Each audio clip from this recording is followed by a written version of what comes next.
নমস্কার বন্ধুরা, আশা করি আপনারা সবাই ভালো আছেন। আমরা সবাই ভালো আছি। তো বন্ধুরা, দেখতেই পাচ্ছেন এখানে নিয়েছি দুটো তেলাপিয়া মাছ। তো এই তেলাপিয়া মাছগুলো কিন্তু খুব অল্প তেলেই কিন্তু খুব সুস্বাদু একটা রান্না আজকে আমি করতে যাচ্ছি। তো অবশ্যই বলবো বন্ধুরা, স্কিপ না করে সঙ্গে থেকে পুরো ভিডিওটা দেখবেন। আশা করি তাহলে আপনারাও বাড়িতেই বানিয়ে নিতে পারবেন খুব অল্প তেলেই অসাধারণ একটা রেসিপি। তো বন্ধুরা দেখুন, এখানে আমি 2 চামচ পরিমাণ নিয়ে নিচ্ছি সর্ষে। তার সঙ্গে এখানে আমি দিয়ে দেবো 2 চামচ পরিমাণ পোস্ত। তো দেখতে পাচ্ছেন 2 চামচ পরিমাণ পোস্ত নিলেও কিন্তু পোস্ত কিন্তু একদম পুরোপুরি ফুল নেয়নি চামচ, তো একটু একটু কমও ছিল। তো দেখুন এখানে কিন্তু আমি আর একটু দিয়ে দিলাম। তো 2 চামচ পরিমাণ পোস্ত, সাথে দিলাম কয়েকটা কাঁচা লঙ্কা। তো আপনারা ঝাল আপনাদের স্বাদ মতো দেবেন। তো আমি এখানে 4টে কাঁচা লঙ্কা দিয়েছি। তো দেখতেই পেয়েছেন। তো এখন আমি মশলাটাকে রেডি করে নেব।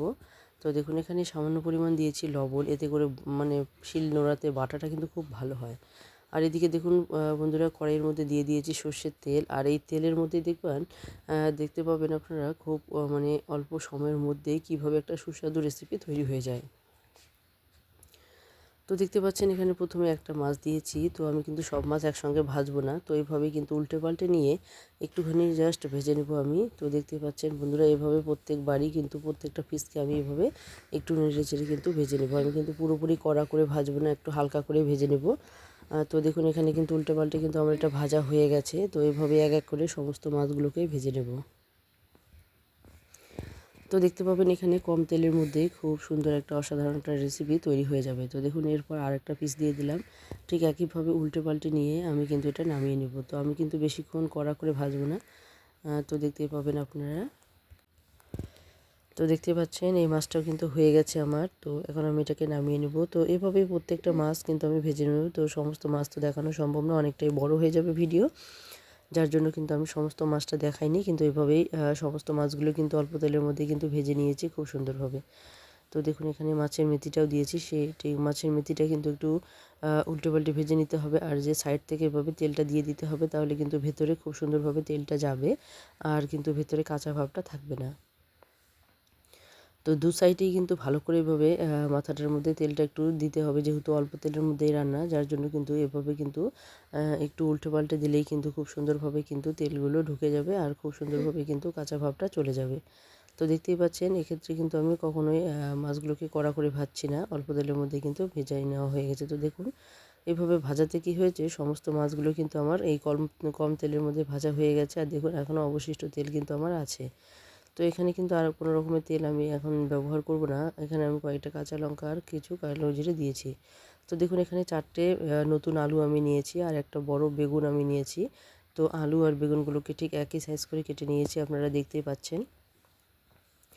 যেহেতু মুঠা বেগুন, তাই আমি 4 চির করে নিয়ে কিন্তু একই সমান করে কেটে নিয়েছি, আলুগুলোর সমান করেই। তো ছোট আলু নতুন আলু দিয়ে নতুন বেগুন দিয়ে কিন্তু অসাধারণ এই রেসিপিটা তৈরি হয়েছে। তো দেখুন যেহেতু তেলটা কম, যার জন্য কিন্তু এখানে তেলটা পুরোপুরি টেনে নিয়েছে। আর এখন যে মশলাটা আমি রেডি করে নিয়েছিলে, সেই মশলাটা কিন্তু এখন আমি দিয়ে দিলাম। আর মশলার বাটিতে সামান্য পরিমাণ জল দিয়ে কিন্তু আমি এখানে দিয়ে দিলাম। এতে করে এখানে কষানো হয়ে যাবে আর খুব সুন্দরভাবে কিন্তু আলুগুলো কিছুটা হলেও সেদ্ধ হয়ে যাবে। তো বন্ধুরা দেখতেই পাচ্ছেন এখানে তো এখন আমি এই যে এখানে দেখতে পাচ্ছেন মশলাগুলোর সঙ্গে কিন্তু আমি কোনো রকমের হলুদ দেইনি। তো এখন আমি এখানে এক এক করে যে বাকি উপকরণ সেগুলো কিন্তু আমি দিয়ে দেবো। তো দেখুন এখানে আমি দিয়ে দিচ্ছি স্বাদমতো লবণ। তো কতটা ঝোল করব আমি সেই আন্দাজ মতো কিন্তু লবণ দিয়ে দিলাম। আর এখানে হালকা হাফ চামচের একটু কম পরিমাণ দিয়ে দিলাম হলুদ গুঁড়ো।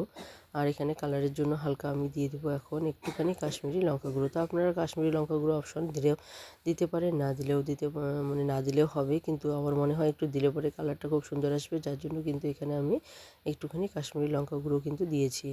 তো বন্ধুরা দেখুন এখানে কিন্তু উল্টে পাল্টে এভাবে একটু নাড়িয়ে নিতে হবে অনবরত, যেহেতু সর্ষে পোস্ত আছে লেগে যেতে পারে। তো অবশ্যই বলবো অনবরত একটুখানি নাড়িয়ে নেবেন যাতে করে লেগে না যায়। তো দেখুন এখানে হাফ চামচের একটু কম পরিমাণ কিন্তু কাশ্মীরি লঙ্কা গুঁড়ো এখানে আমি দিয়ে দিলাম। তো এটা নাড়তে নাড়তেই কিন্তু মশলাটা কিন্তু দেখুন এখানে কিন্তু শুকিয়ে আসবে অনেকটাই। আর এটা কিন্তু খেতে দুর্দান্ত হয়েছে। তো বন্ধুরা অনেকভাবেই তো মাছ রান্না করেন, একবার এভাবে হালকা করে রান্না করে দেখবেন, আশা করি আপনাদের খেতে কিন্তু ভালো লাগবে। এই রান্নাটা দেখতে হয়তো হালকা, কিন্তু এটা খেতে কিন্তু ভীষণ সুস্বাদু। তো বন্ধুরা দেখুন এখানে আমি 2 চামচ পরিমাণ আন্দাজ মতো তেল আমি দিয়ে দিলাম, কাঁচা তেল।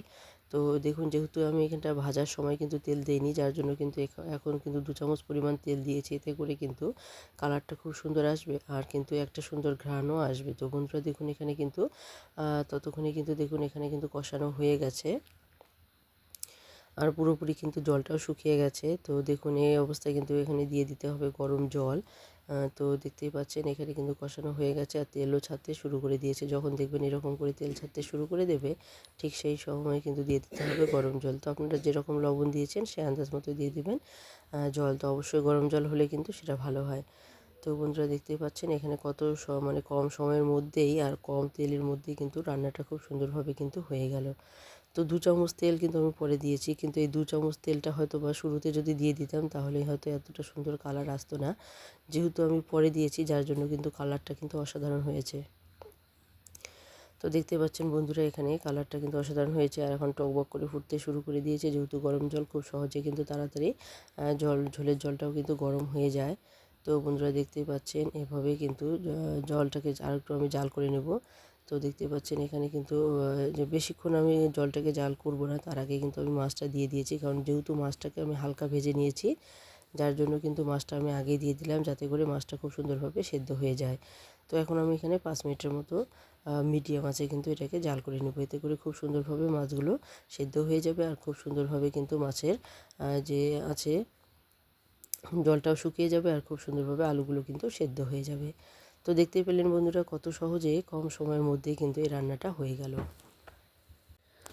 তো যে সমস্ত বন্ধুরা নতুন দেখছেন, যারা এখনও সাবস্ক্রাইব করেননি, তারা অবশ্যই বলবো সাবস্ক্রাইব করে বেল আইকনটিকে ক্লিক করে রাখুন। তাহলে খুব সহজেই কিন্তু নতুন নতুন রেসিপি, নতুন নতুন আইডিয়া আপনারা জানতে পারবেন আর শিখতেও পারবেন। তো অবশ্যই বলবো একটি লাইক দিতে ভুলবেন না আর একটু কমেন্ট করবেন ছোট্ট করে, যাতে আমরা আপনাদের কাছ থেকে অনেকটাই উৎসাহ পাই। তো অবশ্যই বলবো বন্ধুরা, তো একটা কমেন্ট করতে কিন্তু আপনাদের কোনো অসুবিধা হবে না। তো খুব সহজেই কিন্তু আপনারা কমেন্ট করে দিতে পারেন, যাতে করে আমরা নতুন নতুন আরও রেসিপি নিয়ে আসতে পারি আপনাদের জন্য। তো বন্ধুরা দেখুন এই অবস্থায় আমি দিয়ে দিলাম এখানে ধনেপাতা, আর ধনেপাতাটা দেওয়ার পর কিন্তু 1 মিনিটের মতো আমি এখানে জাল করে নেব।